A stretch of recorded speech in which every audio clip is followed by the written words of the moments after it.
समोर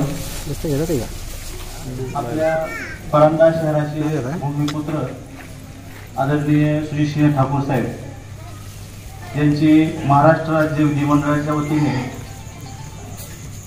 भारत देशाच्या सन्माननीय राष्ट्रपती महोदय यांनी त्यांचा उत्कृष्ट संसदपटू याबद्दल त्यांना गौरवण्यात आला आहे। ही फार मोठी अभिमानाची गोष्ट आहे। त्यामुळे आपण एक या ठिकाणी त्यांचा सत्कार समारंभ या ठिकाणी आपण आपल्या परंडा नगरीचे एक झंझावत नेतृत्व दिल्लीच्या तख्तापर्यंत आपला आवाज घुमवला, ज्या नेतृत्वाने गल्ली ते दिल्लीपर्यंत महाराष्ट्र हादरून सोडलं, ज्या नेतृत्वाला देशाचे पंतप्रधान, देशाचे गृहमंत्री हे एकदम नावानिशी ओळखतात, त्या नेतृत्वाने आपल्या परंड्याचं नाव महाराष्ट्राच्या कानाकोपऱ्यात भूषण केलं आहे। मित्रांनो, देशाच्या राष्ट्रपतीने सन्मानित करणे म्हणजे ही काही साधी गोष्ट नाही।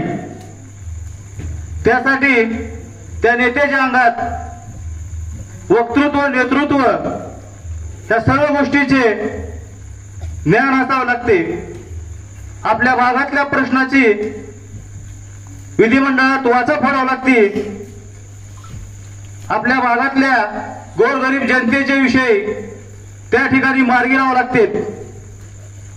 आणि असं नेतृत्व या आपल्या परंडा नगरीत जन्माला आले, या गोष्टीचं आपल्या सर्वांना अभिमान असायला पाहिजे आणि आपण सर्वांनी टाळ्या वाजवून त्यांचं स्वागत करावे।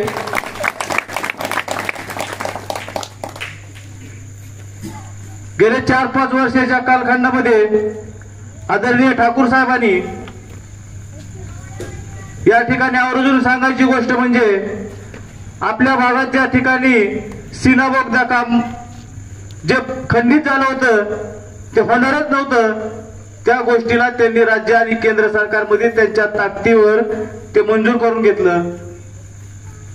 उस्मानाबाद जिल्ह्यात रेल्वेचा विषय असेल, वैद्यकीय महाविद्यालयाचा विषय असेल, एक ना अनेक प्रश्न त्यांनी या ठिकाणी महाराष्ट्राच्या विधिमंडळात मार्गी लावून घेतले आहेत। नेत्यांनी एखाद्या वैयक्तिक 4-2 लोकांचे कार्यकर्ते म्हणजे ते नेतृत्व होत नसतं, सामूहिक लोकांचं ज्या ठिकाणी कल्याण करता येईल अशा योजना राबविणारा नेता म्हणजे खऱ्या अर्थानं ठाकूर साहेबांसारखा नेता असतो। आणि या नेत्याला सन्मानित करणं हे आपल्या राष्ट्रपतीने सन्मानित केलं आहे, ही फार मोठी अभिमानाची गोष्ट आहे।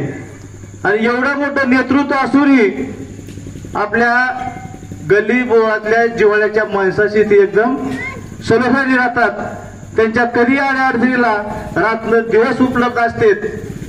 त्यामुळं खऱ्या अर्थानं तर या ठिकाणी आपल्या गल्लीच्या वतीनं एक त्यांचा सन्मान करण्याचं जे नियोजन केलं आहे, या सुद्धा युवकांचं मी खऱ्या अर्थानं फार मोठं अभिनंदन आणि कौतुक करतो।